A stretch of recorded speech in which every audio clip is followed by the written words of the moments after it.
Family camp po ito. At yung tema po nila, family din. Ano? Ang ganda ho ng no? Talagang hindi naman pwede magkamali ang Diyos. Alam niyo ho ba, sabi ni Pastor kanina, merong iisang Diyos sa pamilya. Oo. Alam niyo, ang pamilya, ito po yung unang institusyon na tinatag ng Panginoon na sinisira po ng Diablo. Kaya, nakaka-amaze. Kailangan pa magbebenta ng biik para ho. Pastor, doon sa Molino, lumalabas na ho yung aking litid kaka-challenge po doon para makita nila kung ano po ang blessing pagka may ganitong event. Pero prayerfully, kung di pa babalik ang Panginoon at magkikita-kita pa ho tayo, mas lalo tayo sumigasig sa gawain po ng ating Panginoon. Amen? Kaya po, Pastor Bernard, salamat po at minsan pa kami po hamunin po ninyo. Oo. Tandaan niyo po, sabi po ng Biblia, hindi ang babalik ang balikan niya na wala pong kabuluhan. Kaya po, handa po natin, pangalawang challenge po natin sa gabi pong ito. Ang ating pong evangelist po sa lugar po ng Agsinan. Tawagin po natin yung ating Brother Noel Biloria po. Diba? Kakaiba po ito. Salamat sa pink na mic. Salamat po at napalitan. Kala ko palatandaan kung sino yung preacher. Kailangan. Anyway po, magandang gabi po sa inyo lahat. At hindi po ako karapat-dapat po dito sa inyong harapan. At ako lang po ay isang manggagawa po sa Molino. At ako po inassign sa Agno to start up yung mission. So, kumbaga, sa business, ako lang ay isang startup team. No? Kung meron pong tatawagin na maging missionary, full-time missionary po, doon po sa Agno, ay siya rin po ay ilalagay ng Panginoon.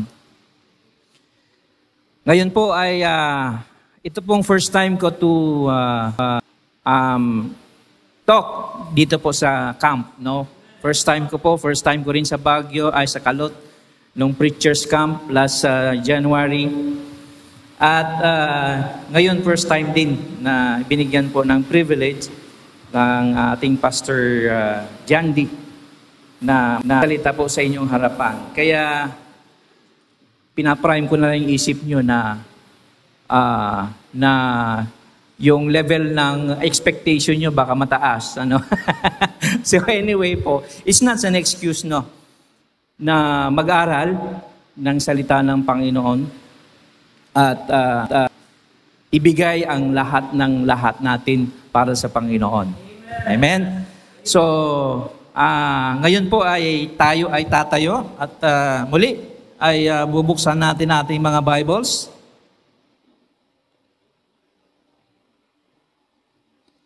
Sa Matthew chapter 25. Pare-parehas lang po ang reference po natin. So, babasahin ko, sundan nyo lang po sa inyo pong mga mata. From 14 to 30.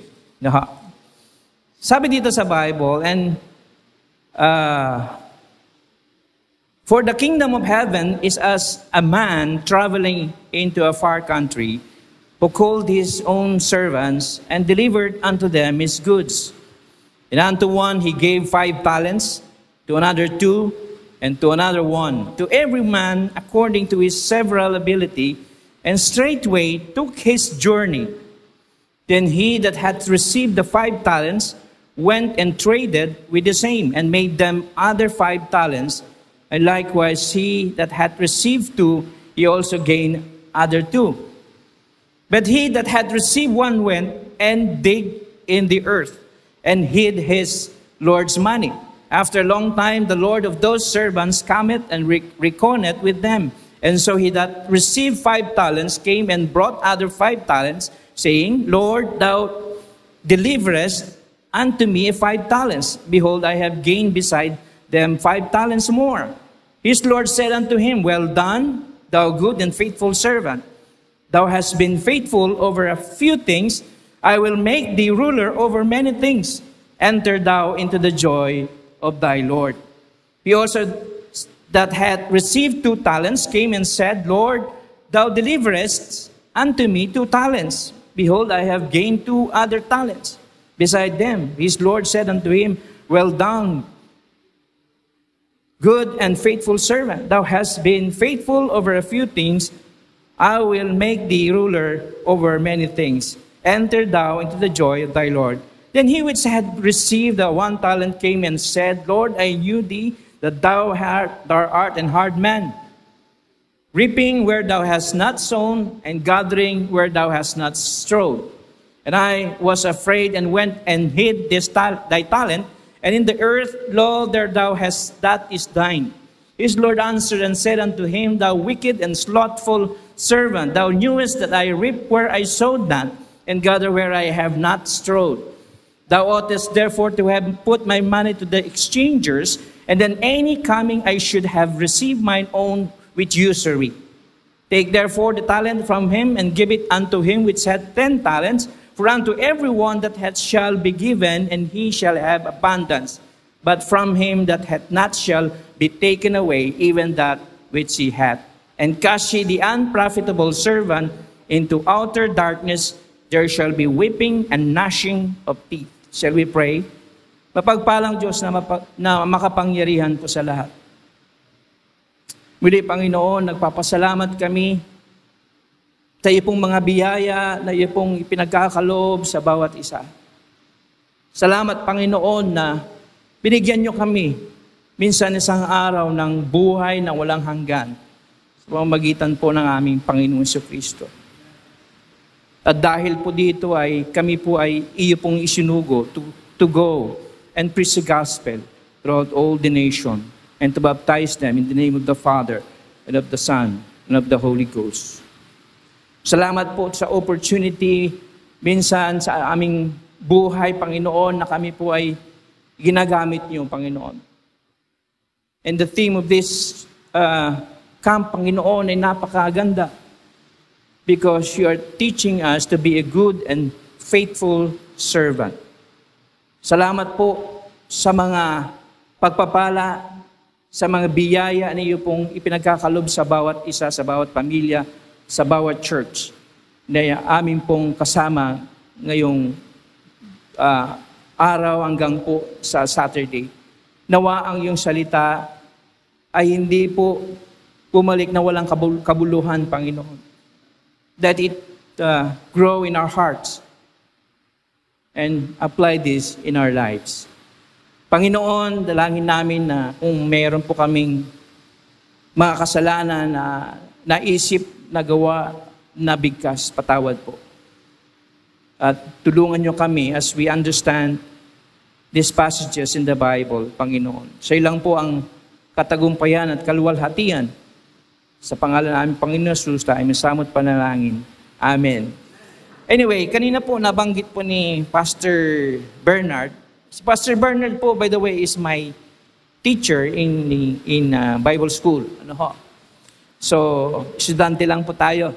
But marami po tayong natututunan kay Pastor Bernard. Ano ho? When he taught us, it's through online. Pero po, talaga namang mahahasa ka or talagang matitrain ka po na talagang tignan mabuti ang konteksto ng Bible sa iyong pag-aaral. At kanina po, nakita po natin yung ating games. Ano? At lahat, no? Nakipag-participate kanina, lahat papasok doon sa court. At kahit malambot yung bola, no? Ngayon lang ako nakapag-volleyball na malaki ang bola. At makita mo, no, na merong isang team dito on the other side, no, na laging nananalo, no? Noong nag-switch na ng position, nakita natin na may problema doon sa kabilang side. It's not that hindi tayo po marunong mag-volleyball, di ba? Pero yung hangin po, no? Yung hangin, pag nandun sa kabilang side, mahirap na ibalik doon sa kabilang side because against the wind, no? Against the wind po ang bola, no? Kaya po, ang nangyari, kahit ganun ang problema natin, makikita mo sa bawat isa na nakibahagi doon sa game na yon, ay ginagawa ang kanyang baka kaya para manalo. Di ba? Sa ating, ang ating pong pinapag-aralan ngayon, doon po tayo manggagaling po sa example na yon, is that Jesus uses parables for us to learn something about lessons of life. Di ba? Na kailangan natin matunghayan at malaman sa ating buhay. Ito ay merong meaning na makalangit. Ito ay itong mga pagtuturo na ito ay para sa ating moral and spiritual lessons. So dito, nakita po natin ang parable of the talents, no? Sa ating Bible. Before we proceed, what does faithful servant mean to you? Ano yung ibig sabihin sa inyo at sa akin? For me, sa akin po, a faithful servant means giving our best, no? Hindi lang po, alam natin na meron po tayong talento. But also, knowing that we have talent and also doing our best because of that talent that God has given us. Hindi lang po yung meron po tayong talento okay. Pero kung sabi nga kanina ni Pastor Bernard, kung tamad ka naman, hindi mo rin magagamit yung talentong yon. Di ba? Kaya kailangan natin gawin o gamitin o gawin ang lahat ng ating makakaya para maging kagamit-gamit, magiging faithful servant tayo na tinatawag. It means that being faithful possesses not only an inherent quality inside, no? Yung quality sa loob, but also an imbued quality outside. When we want to be called faithful, we also need to be giving our best. So ngayong gabi, ating pong tingnan po kung paano natin ibigay ang ating best as our way of being faithful servant. Tama ho ba? Ang Bible hindi po sinasabi sa atin ang mga bagay sa mundo ay mananatili magpakailan-kailan pa man. Katulad po ng mga sasakyan. Katulad po ng ating mga bahay. Katulad po ng ating mga damit. Di natin kailangan ang Bible para turuan tayo doon dahil nakikita natin di ba? What we need the Bible to teach us is that it says that don't make earthly things most important. Huwag nating gamitin ang mga bagay na ito na bigyan ng importansya sa ating buhay. Parang sabi po sa Matthew chapter 6 in verse 19 of our Bible. It says, "Lay not up for yourselves treasures upon earth, where moth and rust doth corrupt, and where thieves break through and steal." No? Huwag natin pong ibigyan po ng diin ang ating mga personal, mga possessions, material things, our wealth, our riches in earth sa ating buhay. Lalo na kung ikaw ay Kristiyano. Another lesson is that death is inevitable. Tama ho ba? Ang kamatayan ay hindi natin mapipigilan. Pero ang Bible, sinasabi, we do not need the Bible to know that. No, kasi marami tayong nakikita, namamatay talaga, di ba? Hindi lang tao, hayop. namamatay talaga. But what we need to know from the Bible is that we must prepare to die. Di ba? Kaya nga tayo nagsusoul win eh. No? We tell the people that you need salvation. They need to prepare to die, no? Before they die. And they must have Jesus Christ in their lives. Sabi po sa Amos chapter 4 verse 12, therefore thus will I do unto thee, O Israel, and because I will do this unto thee, sabi niya, prepare to meet thy God, O Israel. Kayo ba ay prepare na salubungin ang ating Panginoong Diyos when that day comes?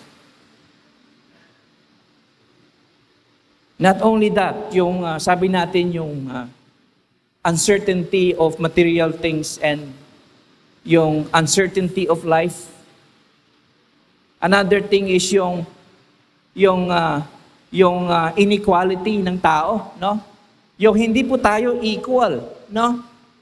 Walang magkakaparehas. Yung ating mga thumb marks, iba-iba yan, no? Meron po tayong identification. Hindi po magkapare-parehas ang ating thumb marks. Ang sabi po ni Thomas Jefferson noong July 4, 1776, God didn't create all men equal, no?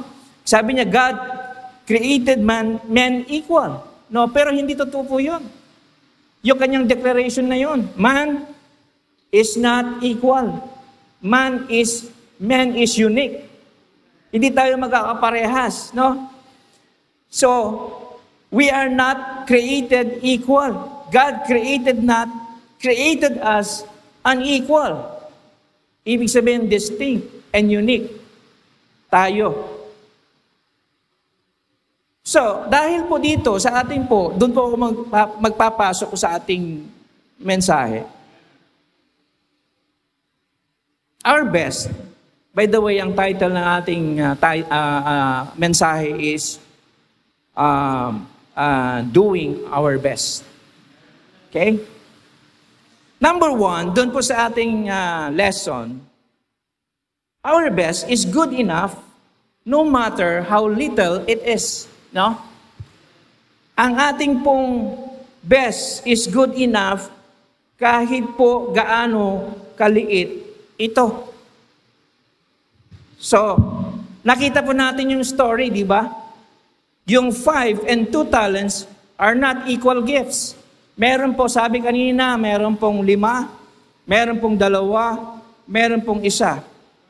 So, hindi tayo pare-parehas. We are not equal, no? But our best is good enough no matter how little it is. So, kung binigyan ka po ng isa lang ang talent na ibinigay sa iyo, that is good enough already if you do your best using that one talent na hindi mo itatago. Katulad ng ginawa ng isang servant. Itinago niya no? At ganoon mag-work ng ating Panginoon. Sabi nga kanina, is according to our ability, no? Ibinigay ang ating talents according to our ability. Kaya huwag tayong magkumpirahan sa bawat isa. Mamaya, sasabihin ko po sa inyo, yung mga iba pang mga kataga. Hindi ako yung Pastor Bernard. Hindi po ako ang Pastor Jandy. Hindi rin ako kay Pastor, anong first name ni Pastor Palikpik, no? June Palikpik. Ano po? Hindi ako kay Brother Dennis. Ako po ito Ako po ay si Noel Viloria. At binigyan po ng talent ng Panginoon. No? So, kung anong binigay sa akin ng Panginoon, doon ako mag-work. Di ba? Doon ako mag-work. Hindi po yung aasamin ko yung high level na preaching ni Pastor Bernard. No, hindi ko aasamin yon because I'm not Pastor Bernard. I am your brother Noel Viloria. Hindi ko maaabot yung mga ibang naabot Salamat na lang, binigyan po tayo ng talent. And from there, we should work from there. No? Kailangan natin pagyabungin. Ang gusto lang ng Panginoon is that we do our best. So kayo ba ay may talent? Sabi, lahat tayo may talent kahit isa lang. Pero yung ba ginagawa nyo ng iyong best? O hindi nyo ginagawa ng best? Minsan, saka na lang, yung procrastination na sinatawag natin, yung dinidelay natin, saka na lang pag nagkapera ako, saka na lang pag may time ako, saka na lang ako pupunta sa ministry kung mahanap ako ng trabaho. Nung nakahanap ng trabaho, hindi na pupunta sa ministry. Na? Kakanta ako pag ako'y pag ganyan. No? Bibigay ako ng aking 10% pag manalo ako sa loto, mga ganon. Diba? Pero siyempre hindi tayo tumataya sa loto. Diba? Kasi naniniwala tayo sa provision ng Panginoon. Tingnan po natin yung verse 20 to 23. And so he that had received 5 talents came and brought other 5 talents, saying, Lord, thou deliverest unto me 5 talents. Behold, I have gained beside them 5 talents. No? At his Lord said unto him, Well done, how good and faithful servant. Thou hast been faithful over a few things, I will make thee ruler over many things. Enter thou into the joy of my Lord. And he also said, that had received 2 talents came and said, Lord, thou deliverest unto me 2 talents. Behold, I have gained 2 other talents beside them. His Lord said unto him, Well done, good and faithful servant. Thou hast been faithful over a few things, I will make thee ruler over many things. Enter thou into the joy of thy Lord. So the 5 talent man produces 5 more talents, Nag-produce, dinoble niya, and the 2 produced 2, So, kung meron kang 5, kailangan mong i-maximize ang 5 na nasa sayo. Hindi pwede, pag binigyan ka ng 5 ng Panginoon, ay iisa lang ang gagamitin natin. Kasi yun yung capacity mo di ba? It is not your best if you use only 1 talent because God gave you 5 talents. Di ba? Hindi pwede na binigyan ka ng boses na kumanta sa choir. Binigyan ka ng talent na mag-lead, mag-teach. 3 na yon, di ba? Binigyan ka ng talent na mag-evangelize. Binigyan ka ng talent na to soul win. Pero anong ginagawa mo lang? Just singing. Kasi maalala mo kung yung dati mong ginagawa na kumakanta tayo sa karaoke. It's just a joke, Pero ang sinasabi ko lang, my point is, when God gave you 5 talents, we should also use that 5 talents and gain more 5. Di ba? So yung dalawa rin. Ganon din yung sa dalawa. Dalawa ang binigay niya, ang capacity niya, dalawa lang. Ability niya, dalawa lang. Gamitin din natin yung dalawa. Doing our best, for the Lord. So, ano yung attitude ng ating Panginoon? Ang attitude ng Panginoon ay pag binigyan ka ng 5 at ginamit mo, ay nadodoble into 5. Di ba? Pag binigyan ka ng 2, nadodoble into 2. It becomes 4. Di ba? Nire-reward tayo ng Panginoon. Pag tayo po ay ginamit natin ng talents po natin ng 5, He will increase it into 10. And the 2 will increase into 4. If you use it wisely and we do our best. Ganon po ang Panginoon Ang attitude niya po To reward each and every one according to our ability and our best.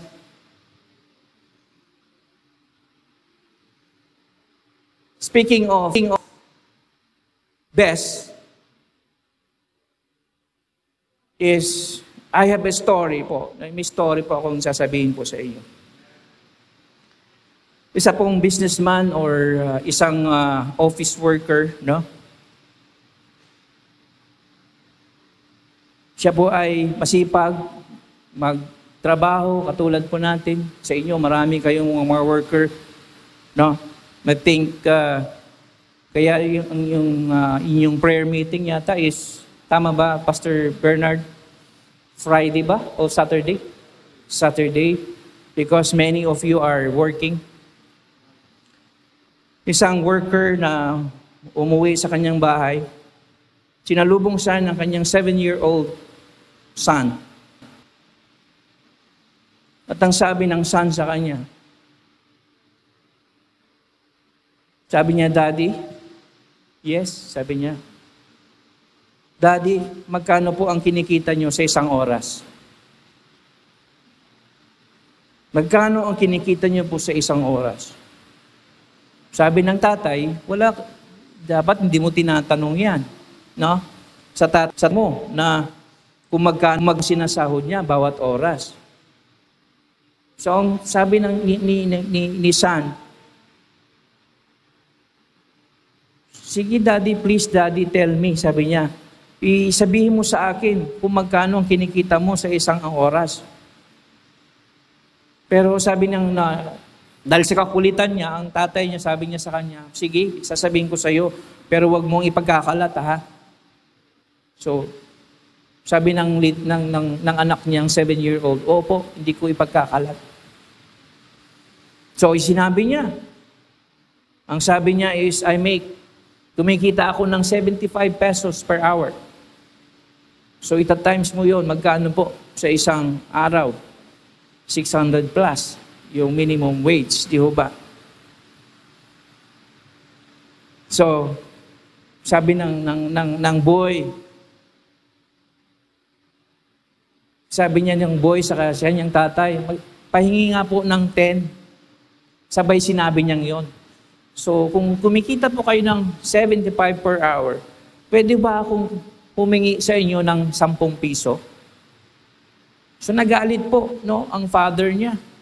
Pagkatapos mong alamin kung magkano kinikita ko per ora, ngayon, manghihingi ka ng 10 piso? Sabi niya sa kanya. No? So, napahiya yung bata, pumunta doon po sa sulok ng bahay. So, umiyak. Nung na-realize ng tatay niya, nilapitan niya yung kanyang anak. At nag-sorry po siya. At tinanong, "Saan mo ba gagamitin yung 10 piso na hinihingi mo sa akin?" Ang sabi ng boy sa kanya, pinakita niya yung piggy bank niya. Binuksan niya yung piggy bank niya. Ang laman ay 65 pesos. Kaya nanghihingi siya ng 10 pesos para maging 75. Sabi ng tatay niya, "Maraming pera yan. Marami kang mabibili dyan." Sabi niya. Pero ang sabi ng anak niya, "Kailangan ko yung 10. Kailangan ko yung 10. Kasi kailangan kong bilhin ang isang oras mo." Ibig sabihin po, yung tatay, hindi niya po masyadong kinakausap yung anak. Kaya tinanong niya kung magkano po ang kinikita niya per hour. Dahil gusto niyang bilhin yung oras ng kanyang tatay. For us working, our precious time, our precious talent is our time with our wife and our children. Yun po yung tinatawag kong talent and time, no, and treasure. Yung time na ma-invest natin sa ating mga anak, to educate them, to guide them, to nurture them, to teach, cuddle, hug, and kiss them. No? Which, of course, pag ginawa natin po yun, will make them our future leaders. Our future church members. No? If we find time with our children and our family. Pag nalaman po natin yun, if we apply this in our lives, ito po ay magkakaroon po ng pagbabago sa Christian life po natin. Magbabago in the sense that God will give us more abilities, give more perspective in running our family, our church, our community, and the nation as a whole. Pang ating mga pastors have multiple talents. They preach, they teach, they counsel, they lead, and even song lead. No?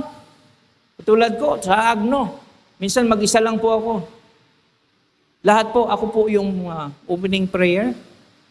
Ako po yung tawag dito, scripture reader. Ako yung song leader. At ako rin yung preacher. No? So ganoon po, no? Ganoon po ang mangyayari. So, balik po tayo sa ating lesson. Kailangan po natin hindi i-compare, by the way, to each other, no? Huwag tayong mag-compare. Sabi nga kanina ni Pastor Bernard. Kailangan yata yung pink na para hindi magloko, no? 2 Corinthians chapter 10 in your Bible, no? In verse number 12. Kailangan hindi po tayo magkumpara sa ating mga talento. Hindi ito wise. Ito ay foolishness. No, sabi sa 2 Corinthians chapter 10 in verse number 12, for we dare not make ourselves of the number or compare ourselves with some that commend themselves, but they measuring themselves by themselves and comparing themselves among themselves are what? Are not wise. Di ba? So kailangan po natin maging kontento sa binigay ng Panginoon po sa atin. Huwag tayong magkumpara, no? Huwag tayong maging envious, kumbaga, mainggit sa iba dahil ang daming talent, di ba? Kasi ang Panginoon will not judge us by someone else's ability. Sabihin, yung bang kakayanan ng kapatid na ito, ay doon ba ako na-judge? Hindi ho ba? Na-judge tayo sa ating sariling ability. It's not the other ability. Others' ability, no? But by our own. Minsan ganun Minsan nadi-discourage tayo. We are envious sa mga kapatid na ginagamit ng Panginoon. No? Na kung minsan naka-cloud yung ating kaisipan. Siyempre, kung may envy tayo sa puso, iba na po yun. Di ba? Iba yun po. Pero ang question dapat is, are we doing as good as brother so-and-so? No? Tayo ba ay ginagawa rin natin ang ating makakaya according to the abilities that God has given us? Are we doing our best with what God has given us? For example, in Mark chapter 12, of your Bible, alam niyo po itong story nito Mark chapter 12 in verses 41 to 44. Nakita ko kanina yung schedule hanggang 9:30. So, ibig sabihin, 2 oras ako magpipreach sa inyo. Amen po ba? Hindi po. No. Kaya po sa inyo. 41 to 44 of Mark chapter 12. Nandiyan na po ba tayo? Sabi po dito sa verse number 41, and Jesus sat over against the treasury, and beheld now the people cast money into the treasury, and many that were rich cast in much. And there came a certain poor widow, and she threw in 2 mites, which make a farthing. And he called unto him his disciples, and saith unto them, Verily I say unto you, that this poor widow has cast more in than all they which have cast into the treasury. For all they did cast in on their abundance, but she of her want did cast in all that she had, even all her living. Oh. Yun po yung example po ng doing our best. Maaring ang yung nasa bulsa ngayon, wala pang 5 piso, no? Pero kung yun ay binigay mo sa Panginoon, according to the Bible, ay mas mahalaga pa yon kaysa yung nagbigay ng 1 million dahil marami siyang pera. Yung 1 million niya, katumbas lang ng less than 5 pesos kung tutuusin. Di ba? Ikaw, 5 pesos, yun na yung sa'yo Wala ka ng ibang pera Yun na lang ang natitira mo. Pero siya, may 1 million siya, meron din siyang 100 million sa bangko. Pero anong binigay niya? Konti lang. Ratio and proportion. Di ba?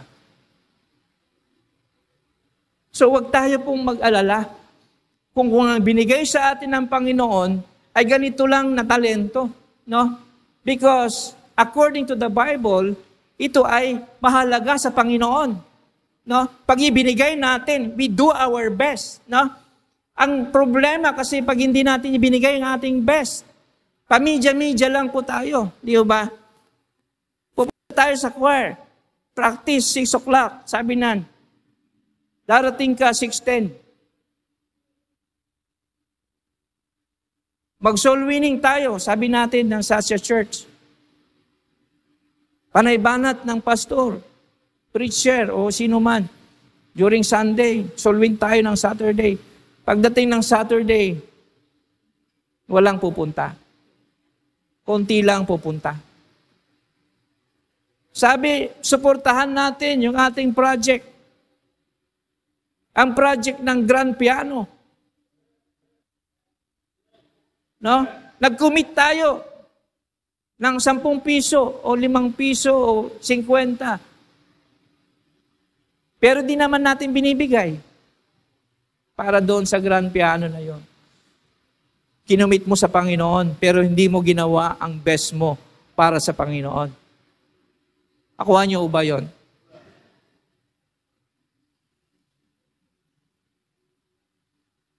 So, sabi ng Panginoon doon sa na nagbigay ng 2 mites is that she gave her best. Our best is good enough, no? Sabi nga natin, no matter how little it is. Kahit gaano kaliit ang ating pong talento. Kung ito po'y ibinibigay natin ng buong puso. Number 2, kanina 4 kasi yung points ni Pastor Bernard. Kaya binawasan ko. 2 na lang kasi ang Baptist preacher 3. Para maging 6, 2 na lang po. Okay lang po sa inyo yon? Pero abot tayo sa 9:30. Okay lang po ba? Okay. Number 2, anything less than our best is not good enough. Anything less than our best is not good enough, no matter how great it is. Kuha niyo ba yun? Kanina, ano pong sabi natin kanina? Maalala niyo po ba? Our best is good enough, no matter how little it is. And this one is another thing, ay anything less. Ano, yung mas mababa than our best is not good enough, no matter how great it is. No? In Matthew 25 of our text, in verse number 24 to 25. No? Then he said, sabi niya, then he which had received the 1 talent came and said, Lord, I knew thee that thou art a hard man, reaping where thou hast not sown, and gathering where thou hast not strawed. And I was afraid and went and hid thy talent in the earth. Lo, there thou hast that is thine. Sabi po dyan. No? Ang problema po niya is that nakita niya ang Panginoon na napaka-unfair. Kasi, di ba, bakit niya binigyan ng 5? Bakit niya binigyan ng 2? Bakit ako lang isa? Ganon tayo mag-isip, di ba? Ang iniisip natin, ang Panginoon ay napaka-unfair. Bakit ang mga ibang mga kapatiran po natin ay binigyan ng mas maraming ministries? Bakit nga ba? Ang kaisipan natin ay ang Panginoon ay napaka-unfair. Ano? Yun po yung tingin natin So kaya, pag binigyan tayo ng isa lang, parang parang nagseselos na tayo sa Panginoon. Di ba? Akapa-unfair ng Panginoon. Ngayon, iisa lang binigay sa akin. Ang mangyayari, hindi ka na gagawa. Hindi na tayo gagawa para sa Panginoon. Dahil ang tingin po natin sa Panginoon ay napaka-unfair. Di ho ba? Nagbibigay na tayo ng excuses sa ating ministry.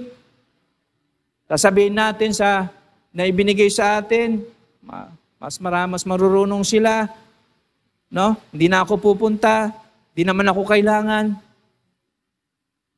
Yan ang po ang ating mentality. No? Hayaan mo si pastor. Siya na lang gagawa. Huwag natin tutulungan. Ang mga workers, huwag natin tutulungan. Yun po yung ating mentality. Kaya po tayo nagkakaproblema kung minsan sa church di ba? Dahil po, ang tingin po natin ay kailangan deserving tayo ng mas marami.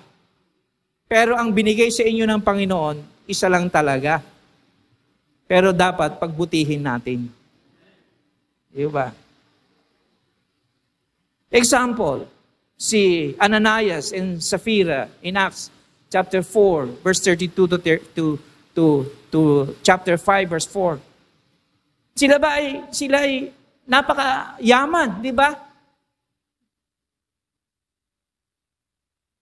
Ibinenta nila yung kanilang ari-arian. Pero ano nangyari? Hindi nila binigay lahat. Prinamis nila, nag-commit sila sa Panginoon, na ibigay nila lahat.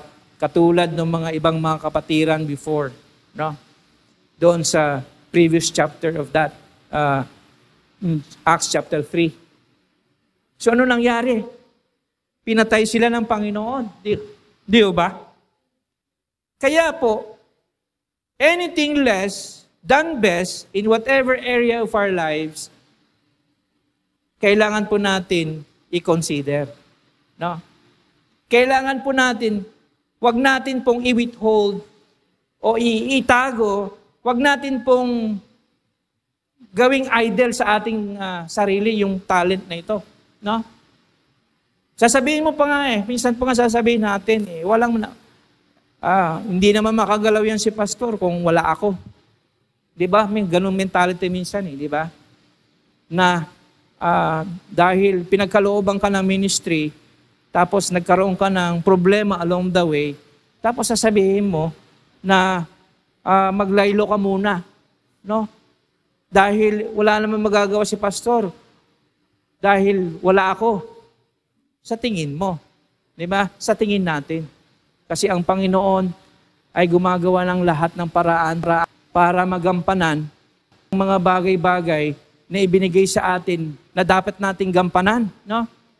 Kung hindi ikaw, merong iba.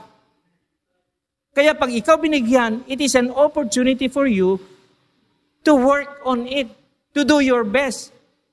Kasi pag hindi mo ginawa, ipapisa yan sa iba, katulad ng sinabi dito sa Bible. Kinuha yung 1 talent that he gave the servant that has 10 talents. Tama ba? Kinuha hindi mo kasi ginagamit. You're not doing your best. Gusto nyo ba yon? Gusto niyo ba yon?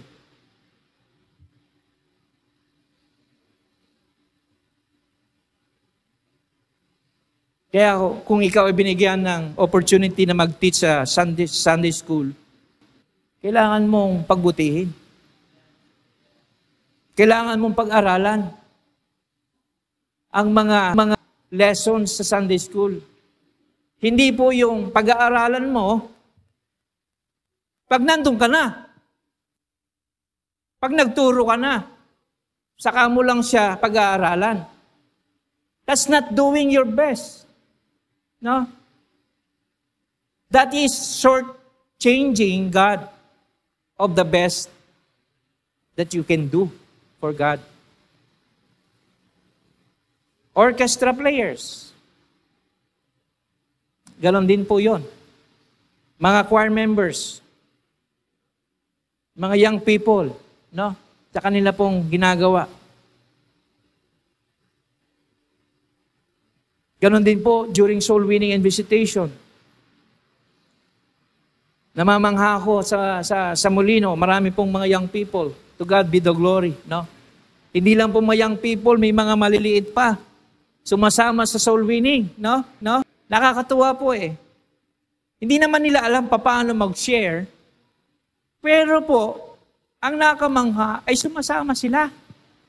Hindi ba ho yun nakaka-bless? No? Maliliit na mga bata, pero kasama natin sa soul winning. Di ba? Kaya po nakaka-bless at nakaka-encourage na mag-soul win during Saturdays.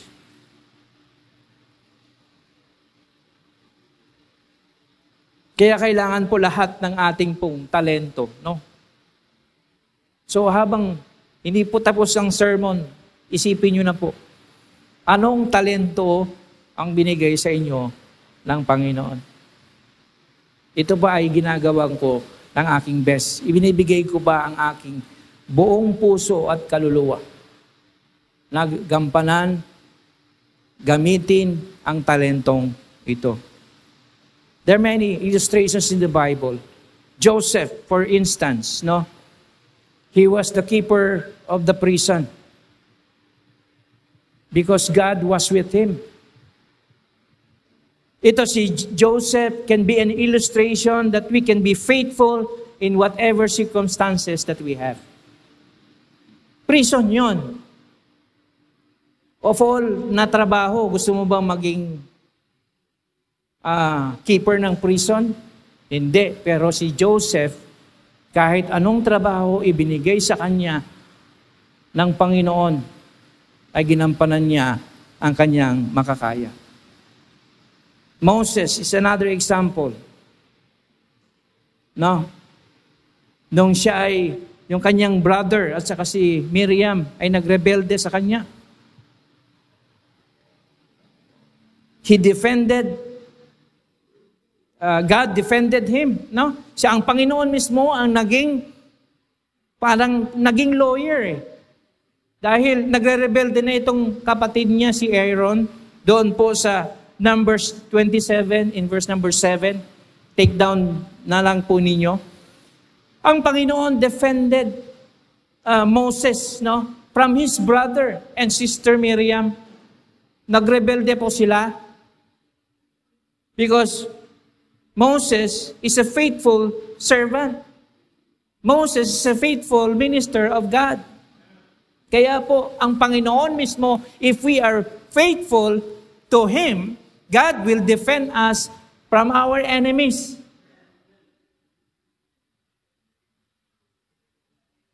And who is David? No?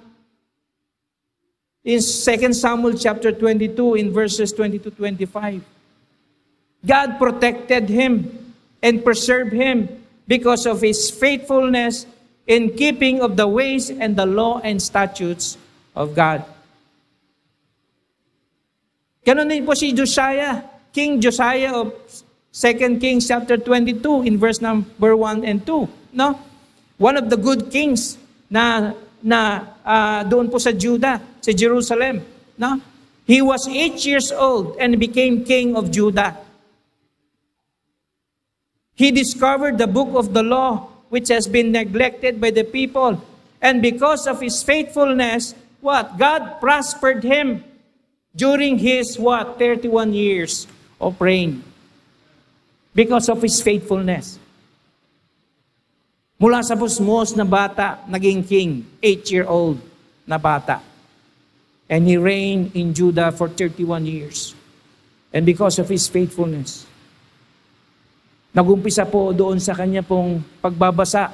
Yung pagbabasa po ng Bible, the law of God. And he valued it, no?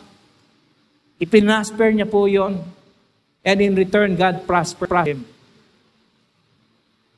Jeremiah is another example. God spared his life. No? Despite prophesying the destruction of Jerusalem, because he stood by the truth which God told him to prophesy against the kingdom. No? Kasi ang sabi ni Jeremiah ay lilipulin sila, sasakupin po sila. Pero hindi po na siya natakot because he was a faithful servant of God. And because of that, God spared his life. Daniel also, God saved him from the lion's den. No? He was faithful in praying to God 3 times a day. No? Ganun po ang ginagawa niya. Kaya po ang Panginoon mismo ay hindi po siya hinayaan na kainin ng leon. And also Peter, no, equipped him to perform the miracles, no, during the time na siya po ay tumayo para sa church. Paul also empowered him to preach, no, to enlighten the people who remain ignorant, katulad po natin, no. Dahil po doon po sa epistles ni Paul, we were able to know that the Gentiles are also children of God, can be children of God because of the faithfulness of Paul. But the ultimate illustration of faithfulness is God Himself. Sa pamamagitan nino ng Panginoong Jesucristo. Sabi po sa Hebrews chapter 3 of the Bible,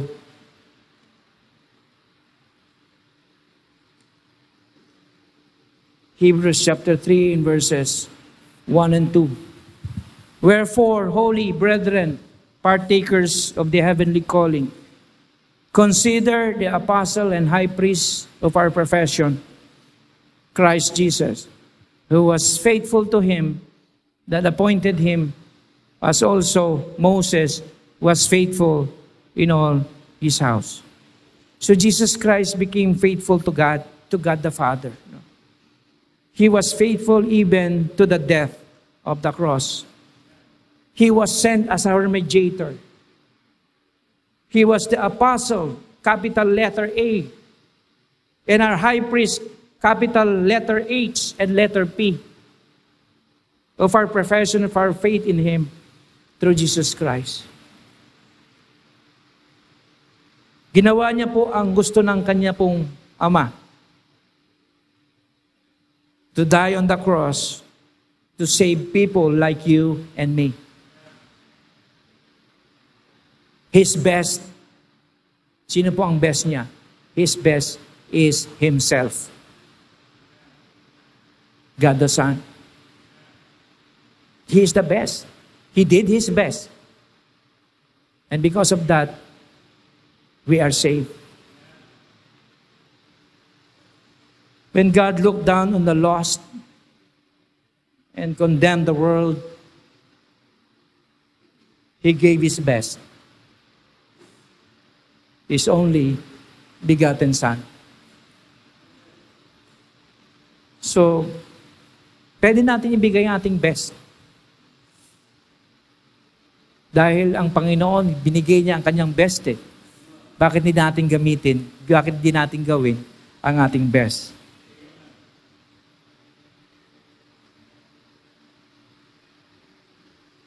I will end with a story again, no? Para matandaan nyo. Merong isang kingdom, merong magandang garden, at meron pong may-ari ng garden na yon. Ang kanya pong minamangha ay ang kawayan. Yung kawayan nito ay lumaki na maganda, matangkad, at namamangha ang kanyang amo, no? Dahil pag humahangin, para siyang tawag ito, sumasayaw. No? Kaya talagang namamangha ang kanyang amo. Tuwang-tuwa ang kanyang amo. Pero one day, ang sabi ng kanyang amo, ikaw ay gagamitin ko, sabi niya. Yung kawayan, no? Sabi ng tuwang-tuwa ang bamboo, no? Gagamitin ako ng aking master, di ba? Dumating nung araw na ang sabi ng kawayan doon sa kanyang amo ay handa na siya na magpagamit sa kanyang amo. Gamitin mo ako sa iyong kagustuhan. Pero ang sabi ng master kanya, para magamit kita, kailangan putulin kita. Puputulin kita. Puputulin ko yung ilalim mo. So, nanginig si bamboo, no? Puputulin mo ako. Sabi mo ako yung pinakamaganda sa garden mo. Bakit mo ako puputulin? Wag master, wag mo akong putulin. Gamitin mo ko as your joy, as your glory, sabi niya. Do not cut me down. Pero ang sabi ng kanyang master, hindi kita magagamit kung hindi kita puputulin. So, pumayag din to make the story short, pumayag yung bamboo. Nagpakat siya. Tapos ang sabi ng master sa kanya, hindi lang yung katawan mo, puputulin ko rin yung lips mo. So, siya? Nalungkot siya. So nalungkot siya. Sabi niya, kung hindi ko puputulin pati yung mga leaves, pati yung trunk mo, hindi kita magagamit. So ang sabi ng bamboo, cut away. Sabihin, gamitin mo ako, putulin mo ako. Pero ang sabi ng master, bamboo, puputulin kita, ikaw kawayan, split you into two, hahatiin kita, at kukunin ko yung heart mo. Kasi kung hindi ko gagawin yon, hindi kita magagamit.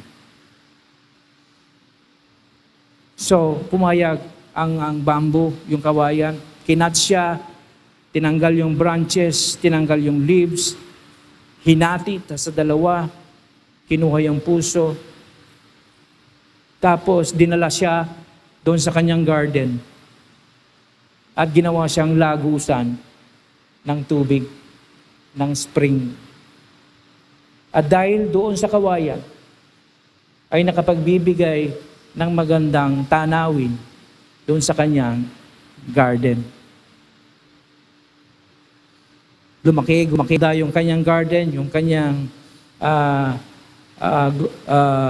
landscape gumanda. Kaya yung araw na yon, ang bamboo, ang kawayan, not even has the beauty, but also glorious in his brokenness. Nung siya po hinati at siya ginawang lagusan ng tubig. Ganon din po ang ating Panginoong Jesucristo. Kung siya namatay, hindi po siya nailibing at nabuhay na muli. Hindi po tayo magkakaroon ng buhay na walang hanggan. He was broken. He died on the cross for you and me. Kaya sino man tayo na may binigyan ng talent, tapos hindi natin po gagamitin. Let us use our talents. Kahit 1, 2, 5, 10. Let's do our best. Let us all stand. Let's pray. Pagpalang Diyos na makapangyarihan po sa lahat. Maraming salamat, Panginoon, sa salita niyo. Nakita niyo po kung papaano ang iyo pong salita ay meron pong nangungusap po sa amin na ang lahat kami ay meron pong talento. At kailangan po namin gamitin with all our best. Ito po ay kahit gaano kakonti, gaano kaliit ang aming talent, is already good enough if we do our best. And lesser than that, ay hindi po ang aming best po yun. Salamat, Panginoon, sa iyo pong mga salita. Tulungan niyo kami na magampanan po namin ang inihatang niyo po sa aming mga kamay. Lalo na po ang paglaganap ng iyo pong salita, ang gospel of the Lord Jesus Christ. Kung ito po ay tumimo sa inyong mga puso, I don't know how God spoke to your hearts. Hali po kayo dito sa harapan. Let's kneel down together and submit to the will of God to use us in whatever ways. And in return, we do our best so that we will be called good and faithful servant.